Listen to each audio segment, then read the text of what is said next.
Hello नमस्कार और आप सभी का स्वागत है मेरे इस चैनल कोर्ट से में। और एमसीओसी कानून के तहत अगला जो जजमेंट है, जो अपने आप में एक और लैंडमार्क जजमेंट,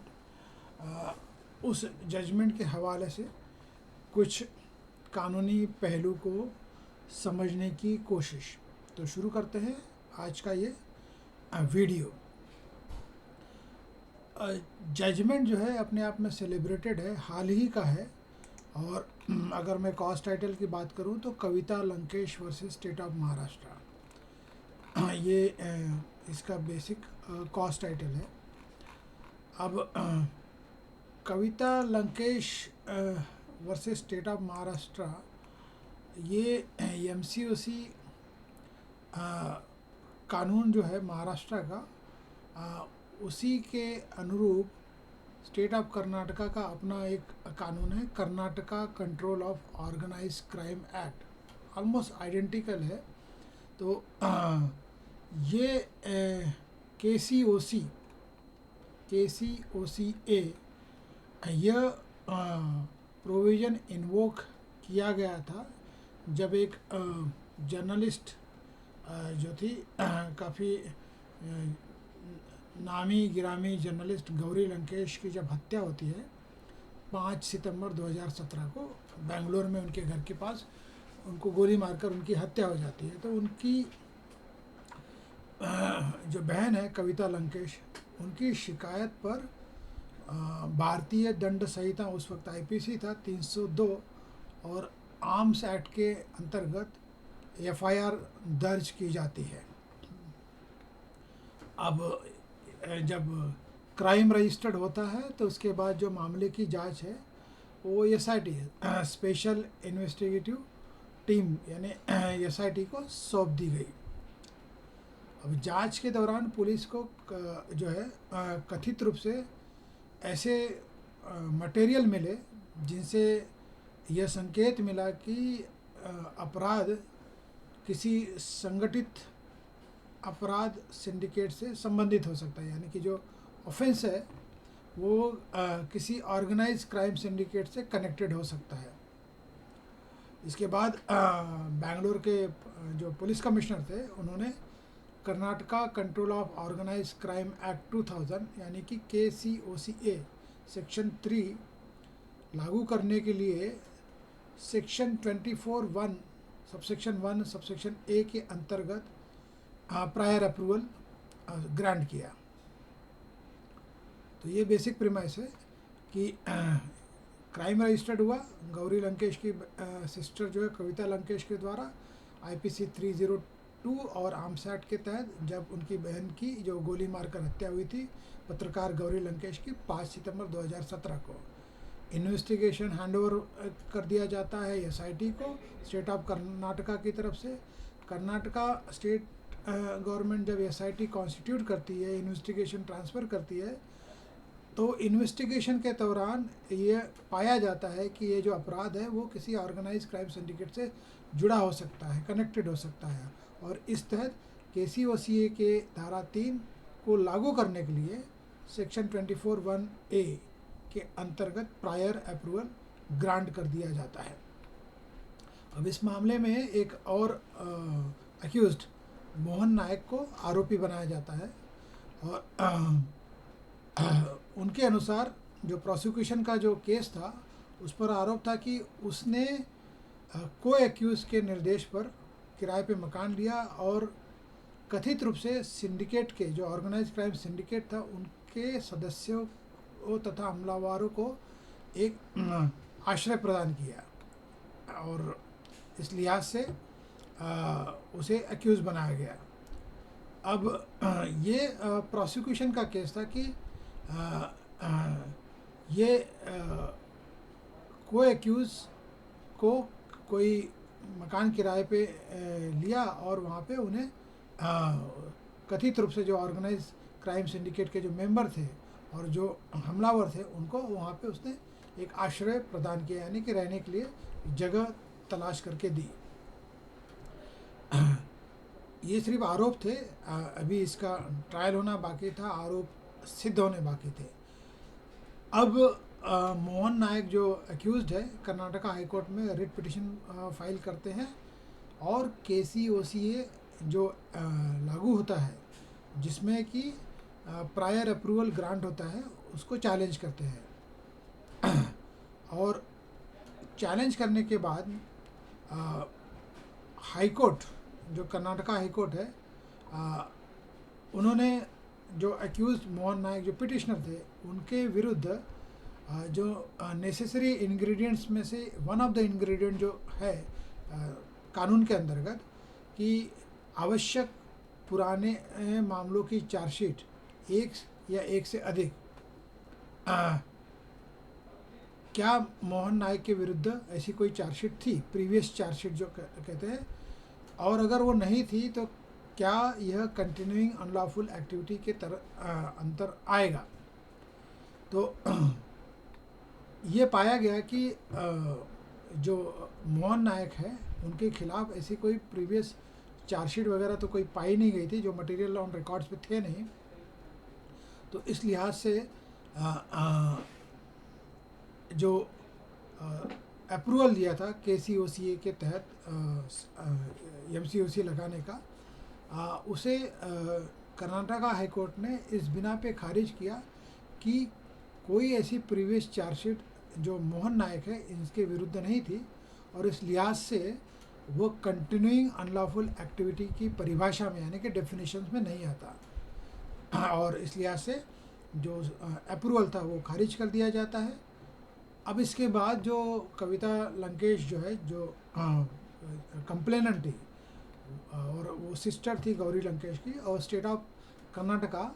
सुप्रीम कोर्ट में स्पेशल लीव पिटिशन फाइल करते हैं। अब सुप्रीम कोर्ट में जो स्पेशल लीव पिटिशन फाइल होती है और उसके तहत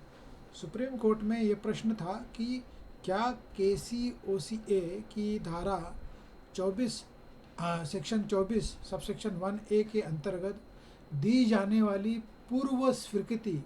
किसी विशेष आरोपी के संबंध में होती है या संगठित अपराध की सूचना के संबंध में होती है। यानी कि जो प्रायर अप्रूवल है क्या वो एक इंडिविजुअल आरोपी यानी एक्यूज के खिलाफ होती है या ऑर्गेनाइज क्राइम सिंडिकेट के खिलाफ होती है। सुप्रीम कोर्ट ने कहा कि पूर्व स्वीकृति देते समय समक्ष अधिकारी को मुख्य रूप से यह देखना होता है कि जो मटेरियल ऑन रिकॉर्ड्स है किसी संगठित अपराध सिंडिकेट द्वारा संगठित अपराध किए जाने की विश्वसनीय सूचना सामने आती है या नहीं। यानी कि from the material on record whether the authority who gives the sanction क्या वो ये एनालिसिस कर पाता है on the basis of the material on record की जो सामग्री यानी मटेरियल जो उसके पास जो लाए गए हैं उसके सामने जो पेश किए गए हैं उसके अंतर्गत एक ऑर्गेनाइज क्राइम सिंडिकेट द्वारा एक ऑर्गेनाइज क्राइम किया गया है, ऐसा उस मटेरियल के बेसिस पे उसको समझ में आता है और वो उसे पाता है। अगर वो पाता है तभी वो अप्रूवल दे सकता है। इस प्रारंभिक चरण में प्रत्येक आरोपी की अलग अलग और विस्तृत भूमिका का अंतिम निर्धारण करना आवश्यक नहीं है। यानी कि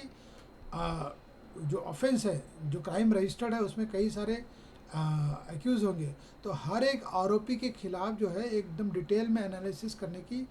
ज़रूरत नहीं है। न्यायालय ने जो सुप्रीम कोर्ट ने एक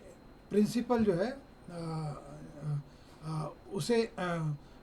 उसका संज्ञान लेते हुए जो प्रिंसिपल है कि प्रायर अप्रूवल इज़ क्वा offence and not the offender. अगर मैं सिंपल हिंदी में बात करूं तो प्रारंभिक स्वीकृति अपराध के संबंध में होती है, ना कि किसी आरोपी के संबंध में। तो किसी व्यक्ति की क्या भूमिका निभाई या किसी व्यक्ति ने क्या भूमिका निभाई, वह सिंडिकेट का सदस्य था या नहीं, और उपलब्ध साक्ष्य किस अपराध को सिद्ध करते हैं, ये सारे प्रश्न ट्रायल में डिसाइड होते हैं। तो सुप्रीम कोर्ट ने यह स्पष्ट किया कि 2 से अधिक पिछली चार्जशीट की शर्त मुख्यतः उस व्यक्ति के संदर्भ में प्रासंगिक हो सकती है जिस पर स्वयं संगठित अपराध होने का आरोप हो। यानी कि यहाँ पे KCOCA में 2 और मोर देन 2 चार्जशीट का हवाला था। तो अगर 2 और 2 से अधिक चार्जशीट की जो शर्त है वो उस संदर्भ में उसका इम्पोर्टेंस होता है जब वो अपराध एक व्यक्ति विशेष के खिलाफ हो, ना कि संगठन के खिलाफ हो। लेकिन यदि किसी व्यक्ति के विरुद्ध आरोप यह हो कि वो संगठित अपराध में सहायता की थी, यानी कि कोई एक्यूज के ऊपर ये आरोप हो या एलिगेशन हो कि उसने संगठित अपराध में असिस्ट किया, षड्यंत्र में भाग लिया, ही पार्टिसिपेटेड इन द ऑफेंस, या अपराध को सुविधाजनक बनाया, ही फैसिलिटेटेड द क्राइम, अपराधियों को आश्रय दिया, he gave shelter to the accuse, या संगठित अपराध सिंडिकेट से उसका संबंध था, या फिर उस अक्यूज का उस संगठित अपराध सिंडिकेट यानी कि ऑर्गेनाइज क्राइम सिंडिकेट से कोई संबंध थे। तो केवल इस आधार पे कि उसके विरुद्ध कार्रवाई समाप्त नहीं की जा सकती क्योंकि उसके नाम पहले से 2 चार्जशीट मौजूद नहीं थे। तो बेसिक चीज़ ये होगी कि अगर कोई इंडिविजुअल अपराधी है, आरोपी है, जिसे MCOC के तहत मुजरिम बनाया गया है, तो इन बिंदुओं का एनालिसिस करना बहुत ज़रूरी होता है कि क्या उस आरोपी के विरुद्ध, उस व्यक्ति के विरुद्ध आरोप यह है कि वो संगठित अपराध में सहायता की, यानी कि did he assist in organise crime, did he participate into the organise crime, did he facilitate the organise crime, did he give shelter to the members of the organise crime syndicate और accused, या फिर उसका कोई connection था organise crime syndicate से। तो ऐसे जब मसले होते हैं तो वहाँ पे प्रीवियस 2 चार्जशीट का जो एक शर्त है वो ज़रूरी नहीं होता ये समाप्त करने के लिए कि उसके खिलाफ कोई KCOC यानी कि जो स्ट्रिंजेंट प्रोविज़न है प्रायर अप्रूवल का वो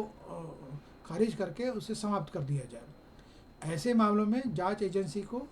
आरोपी और संगठित अपराध या सिंडिकेट के बीच आवश्यक संबंध दिखने वाली सामग्री प्रस्तुत करनी होगी। सुप्रीम कोर्ट ने माना कि हाईकोर्ट ने पूर्व स्वीकृति वाले प्रारंभिक चरण पर ही आरोपी की व्यक्तिगत भूमिका को अंतरिम रूप से जांचने का प्रयास किया और गलत कानूनी कसौटी अपनाई। यानी कि सुप्रीम कोर्ट ने माना कि high court grossly erred in deciding at the preliminary stage क्या जो मटेरियल जो ऑन रिकॉर्ड थे कॉम्पिटेंट अथॉरिटी के पास जिन्होंने प्रायर अप्रूवल दिया उसके मुताबिक अपराध का संज्ञान होता है या नहीं। और इस विषय पर सुप्रीम कोर्ट ने ये माना कि हाईकोर्ट ग्रॉसली एयर था, यानी हाईकोर्ट का अपना जो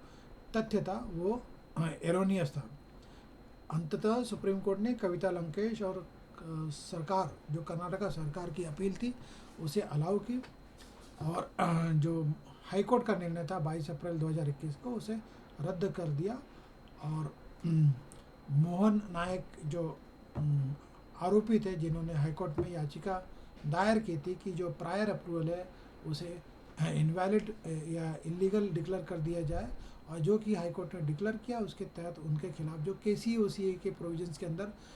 ट्रायल चलना था वो अपने आप में खारिज हो जाता है। लेकिन सुप्रीम कोर्ट ने अपील अलाउ करते हुए ये माना कि यह निर्णय जो है आरोपी के दोषी या निर्दोष होने पर कोई फाइनल कमेंट नहीं करता। आरोपी कानून के अंतर्गत उपलब्ध अन्य उचित उपाय अपना सकते हैं, यानी कि जो ट्रायल के दौरान they can test it whether the approval was valid और इनवैलिड, वो ट्रायबल इशू है। और जो इम्पोर्टेंट जो बातें 3 प्रमुख बातें जो इस फैसले से आती है वो ये है कि संगठित अपराध की जांच के लिए प्रारंभिक स्वीकृति मुख्यतः अपराध के संबंध में होती है, ना कि प्रत्येक आरोपी के संबंध में होती है अंतिम आपराधिक जिम्मेदारी तय करने के लिए। यानी कि संगठित अपराध की जांच के लिए प्रारंभिक स्वीकृति मुख्यतः अपराध के संबंध में होती है, न कि प्रत्येक आरोपी की अंतिम आपराधिक जिम्मेदारी तय करने के लिए होती है। दूसरा, संगठित अपराध कानून के अलग अलग प्रावधानों के लिए आवश्यक कानूनी तत्व भी अलग हो सकते हैं। और तीसरा, सहायता करने वाले षड्यंत्र में शामिल व्यक्ति या फैसिलिटेटर के विरुद्ध कार्रवाई के लिए हर स्थिति में उसके नाम पर 2 पुरानी चार्जशीट होना अनिवार्य नहीं है, लेकिन उसका संगठित अपराध अथवा सिंडिकेट से संबंध दिखाने वाली सामग्री अवश्य होनी चाहिए। और ये जो है अपने आप में बहुत ही लैंडमार्क जजमेंट है। इस जजमेंट ने विनोद असरानी और ललित सोमदत्त नागपाल के जजमेंट्स का भी हवाला देते हुए अंतिम में ये फैसला दिया। और हाल ही का जजमेंट है, हालांकि ट्रायल कंक्लूड हो चुका है और उसका फाइनल आउटकम भी आ चुका है, तो उस पर मैं कोई कमेंट नहीं करूँगा। मेरा आज का जो वीडियो है strictly pertaining to the analysis of Kavita Lankesh judgement in respect of the KCOCA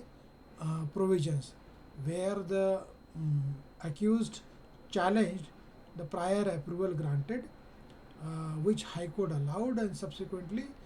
in an appeal by Kavita Lankesh and the state of Karnataka,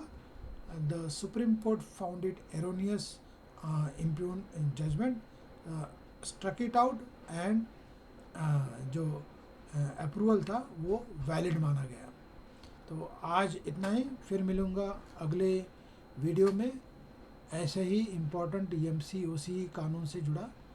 कोई फैसला जो सुप्रीम कोर्ट का है उसके बारे में बात करते हुए, एनालिसिस करते हुए। इस जजमेंट का जो साइटेशन है मैं डिस्क्रिप्शन बॉक्स में डाल दूँगा, ताकि जो भी पढ़ना चाहे वो उसे पढ़ने में उन्हें सुविधा हो। Thank you and have a nice day. Good bye, see you again.